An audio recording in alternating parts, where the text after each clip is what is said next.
So, I was in the Walgreens the other day. A lot of these jokes take place in the very recent past. The other day was a very busy time. Very busy day. So I was in the Walgreens the other day. I had to buy some medicine for my grandmother. And there was this white trash woman in front of me in line. And I could tell she was white trash because she was wearing a Tasmanian Devil t-shirt. If you're over 8 years old and you own anything with the Tasmanian Devil on it, you're white trash.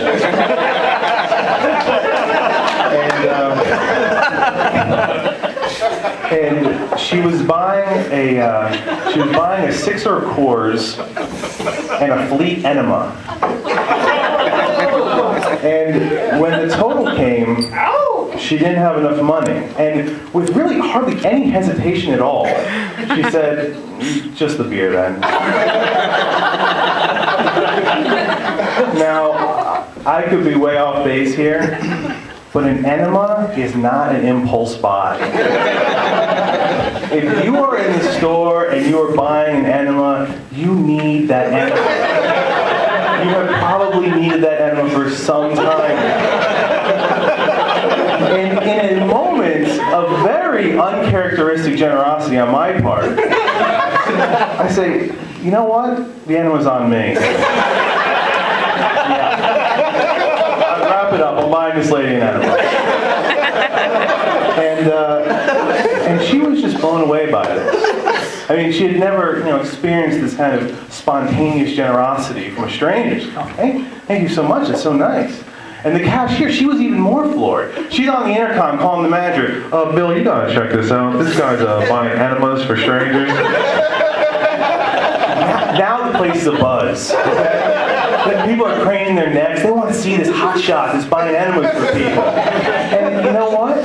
I was eating it up. I was loving it. I wanted to keep it going. Like, yeah, that's right. I bought this lady an enema. You kid with the zits, I'm getting you some Clearasil. And you, ma'am, 7 aisles down with the rash that I can see from here. Some hydrocortisone for you. And let's get some mouthwash for the guy behind me. In fact, mouthwash all around. Now the place is going nuts. They're breaking out crates of Pepto-Bismol from the back. People are popping antacids and acetaminophen. They got me up on their shoulders. They're parading me around the store, mixing up Alka-Seltzer and pouring, spraying it all over the crowd. And after hours of this, when the whole place is just satiated on Flintstone chewable vitamins and Preparation H,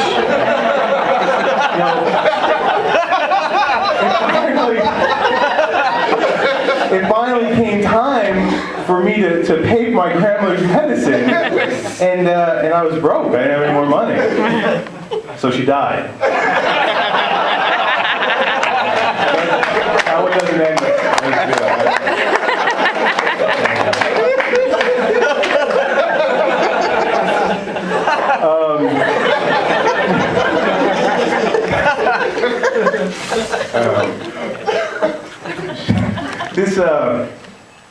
This next shtick, this next bit, one of Amber's favorites, and one that she co-wrote. And when I tell it, it's going to give you an indication of how long it's actually been since I've been up here. So I was watching Silence of the Lambs the other day.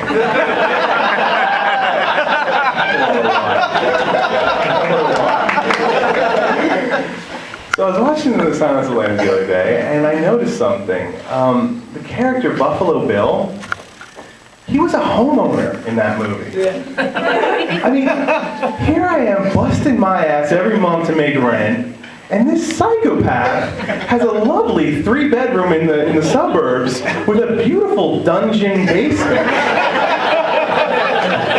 I mean, I can just imagine this guy out shopping with his real estate agent. So you've seen the master bedroom, and if you come down here off the kitchen, you'll see that the previous owner turned the basement into kind of a torture chamber dungeon motif. You're going to want to watch that 11-foot pit in the middle there. You might want to cover that up if you got kids or pets or anything. I'll take it. Easy sale, nice. But the guy couldn't always have been a homeowner, He probably had to rent at some point like the rest of us. I could see this guy out with his roommate, at the grocery store. So Bill, we're out of cornflakes. Should we get some more cornflakes? It puts the cornflakes in the basket or it gets the hose again. Yeah, I'm just saying because Raisin Bran's on sale. I know you love Raisin Bran. It puts the fucking cornflakes in the basket or it gets the hose again. Okay, it puts the cornflakes in the basket. Frickin' Craigslist. Screwed me again. Screwed me again. All right, I'm going to get off here pretty soon, but I'd like to end the night on a little story. This is not really a joke. This is a story, and it's a true story. And it happened only just a couple days ago. And these are real 24-hour days, okay? This actually happened on Tuesday. Can I get the look on your face? All right. So there is this dog in our neighborhood that has been barking since November, pretty much continuously, okay? And finally, I got home the other night on Tuesday, and I said, Amber, I gotta go say something. This is ridiculous. And Amber knows me very well and knew immediately this was a bad idea. And said, I don't know. Can we just? I'm like, I'm just gonna talk to him. I'm just gonna talk to him. I'll be right back. So I go over to this guy's house and I knock on the door. And this white trash asshole opens the door. I mean, just decked out in Tasmanian devil. Shirt, hat. He's got the Taz boxers puffing out of his Taz pants. So I should have known immediately this wasn't going to end well. And I start talking to him about his dog. And he immediately just starts getting aggressive. I mean, just out of the gate. Calling me all kinds of names, telling me to go fornicate with myself. I'm talking, making comments about his lineage. We didn't use those exact words, but he got the basic idea. And he's saying that I'm instigating his dog, and that he has seen me looking through the window at his wife, which, if I was into toothless women with moles, I guess she would be a prize, but that's not really, as it turns out, my thing. So, he's going on and on about this. And so, after a little bit back and forth, I was okay, this is not going anywhere. F you very much, I'm leaving, okay? So I'm walking away, but the guy, he's out on his porch and he's still just berating me. I mean, he's like calling me every name in the book, telling me that he's gonna train his dog to jump over the fence and rip out my throat. And I'm thinking, if you could train the dog to do that, can you just train him not to bark every time I turn on my back and lights? But, the logic is kind of lost on this guy. So, I'm walking away, and he's just going nuts. And here is where a normal, person would just have kept walking. But I am an idiot in situations like this. So I flip the guy off. I'm walking away, I'm like, okay, yes, here's to you. And this just set off this guy's white trash rage meter, I could see the steam and sparks shooting from his head. His face turned all red. He's calling me names. I hadn't even heard of some of these names before. He's talking about how he's going to murder me and that his dog is going to eat my children. I don't even have any children. I think at one point he was speaking in tongues. And the whole time, he is daring me, begging me to flip him off again. So, of course, I flipped him off again.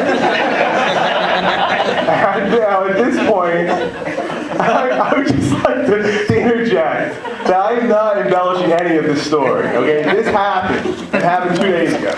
So at this point, this guy jumps off of his porch and starts running at me full bore down the street, okay? And it's at this moment that my fight or flight response kicks in, which for me is almost exclusively flight. So now I am running to my house. It is broad daylight, and I'm being chased down my street by my homicidal maniac of a